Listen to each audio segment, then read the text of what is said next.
People often ask me what makes modern dating so difficult?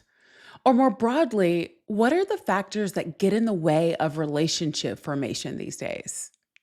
In today's episode, we're going to look at those factors so you can modify your approach when needed and hopefully increase your chances of finding the types of relationships that you desire. Welcome back to Savvy Psychologist. I'm your host, Dr. Monica Johnson. Every week on this show, I'll help you face life's challenges with evidence based approaches, a sympathetic ear, and zero judgment. So, first off, I want to talk about unrealistic expectations. The first aspect that I'll dig into is perfectionism. If we end up expecting a perfect partner or relationship, this can lead to dissatisfaction and missed opportunities. People often hold out for an ideal that doesn't really exist. This may be an ideal that is perpetuated by our favorite TV show or social media app. For example, you might want to date a guy who makes 200K a year and is 6'4" tall. However, the problem with that is that the median income in the US is closer to 75K a year, and the average height of a male in the United States is 5'9". I'm not saying that it can't happen for you. I'm saying that if you want to actually increase your chances of finding a person who matches your values and will potentially treat you like you want to be treated in a relationship, you may want to broaden your search criteria to include those that are closer to the average. If we have 1,000 people all vying for the attention of the one person, that leaves a lot of people being unhappy. The next thing I'll touch on are romantic ideals. Believing in a soulmate or a perfect match can make it difficult to accept the imperfections of a real person.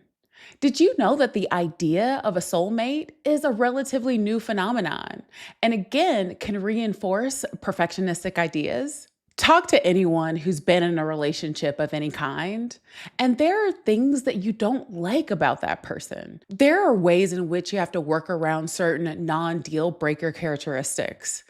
And honestly, there may be issues that you continue to improve upon across the course of the entire relationship. The second category I'm going to talk about is fear and anxiety. The first fear that I'll mention is the fear of rejection.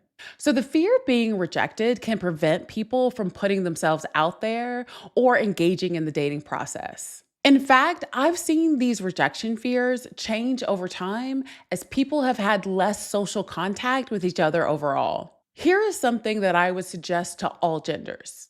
If you're the person signaling attraction, meaning the person who is saying, "Hey, you're cute, want to go on a date sometime?" Lean into the potential of rejection.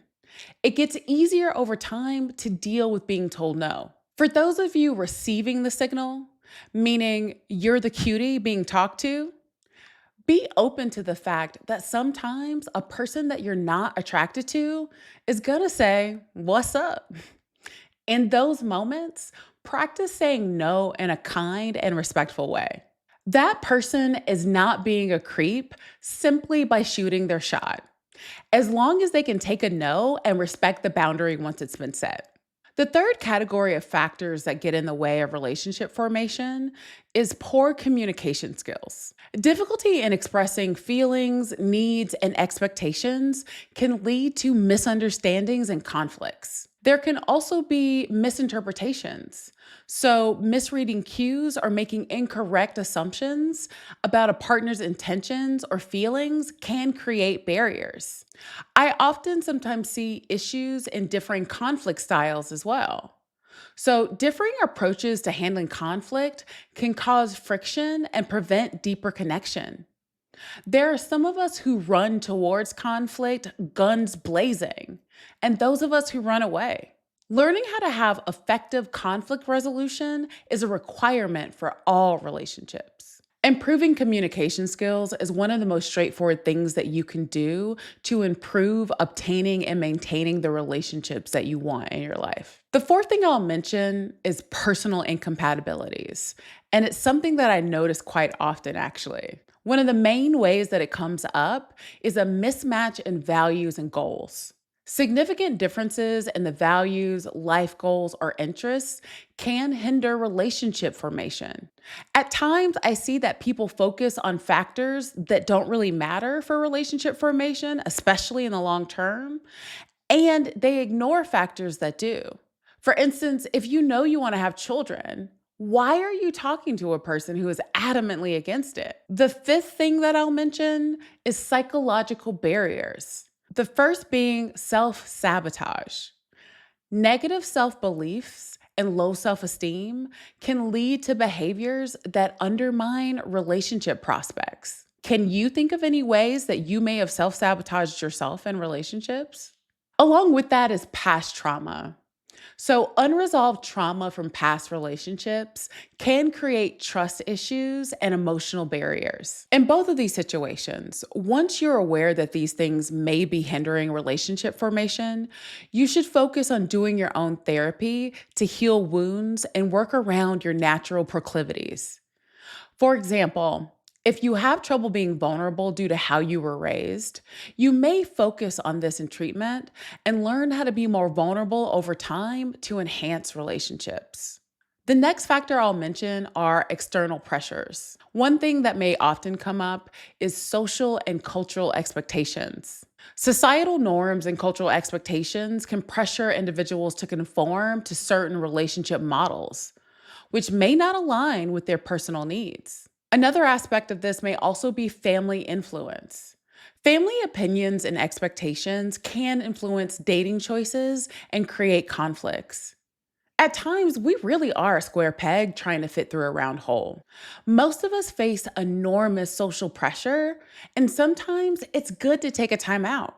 Use your mindfulness skills to non judgmentally review all the data that is flowing through your system. Yes, your parents may want you to marry a particular type of person, but if you're finding that it's not a good fit for you, what do you want to do with that information?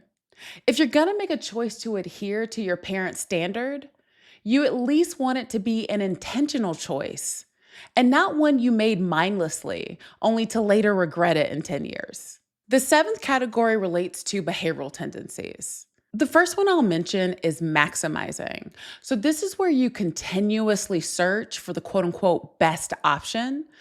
And these types of behaviors can lead to dissatisfaction and an inability to commit. This is something that I bring up to people often, especially when they talk to me about settling. Now, for sure, there are situations where it wouldn't make sense to make a particular choice, and it could objectively be seen as settling. However, this is also how you end up scrolling on your Netflix queue for 2 hours instead of actually watching a movie. And whether we're talking about Netflix or modern dating, for most of us in most situations, once you find a good enough option, it makes more sense to spend some time on that one and see if anything fruitful comes of it.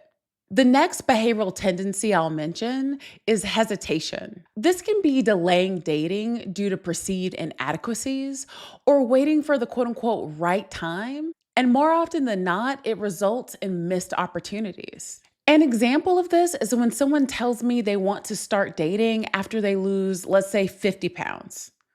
But it's been 3 years and they still haven't met that goal. You can find love in any state or stage of life.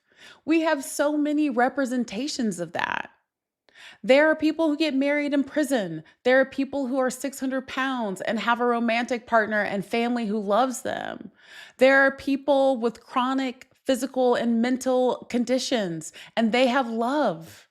The point here is there is no time like the present. Next, I want to talk about technological challenges. Technology is a blessing or a curse depending on who you are and what your relationship with technology is. One issue that arises is online dating overload.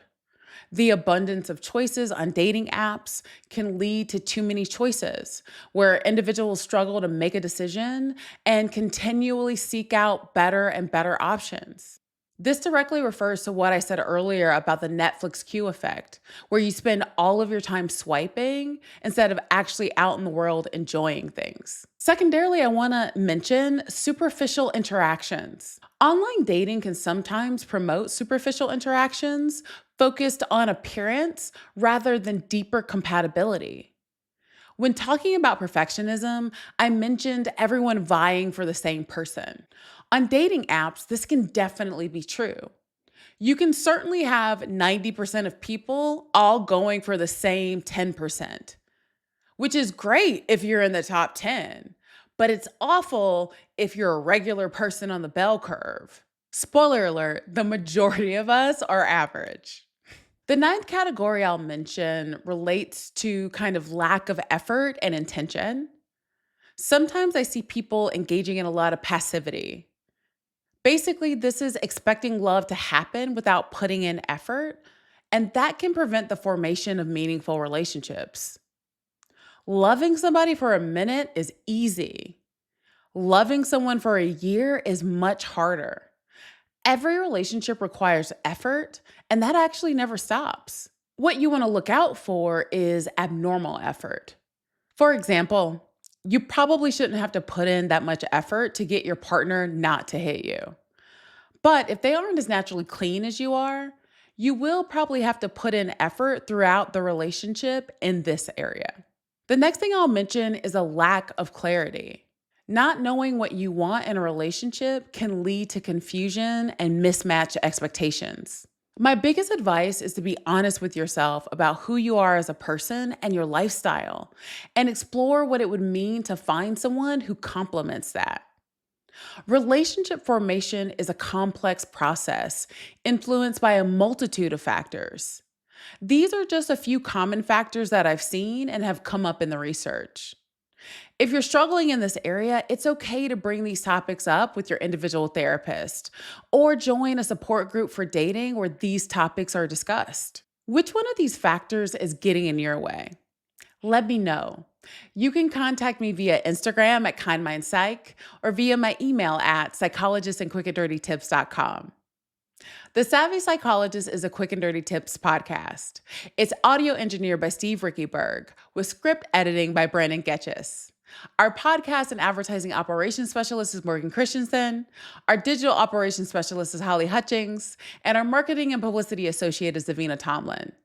Follow Savvy Psychologist on Apple Podcasts, Spotify, or wherever you listen to podcasts. That's all for this episode of Savvy Psychologist. Thanks for listening, and I'll see you next week.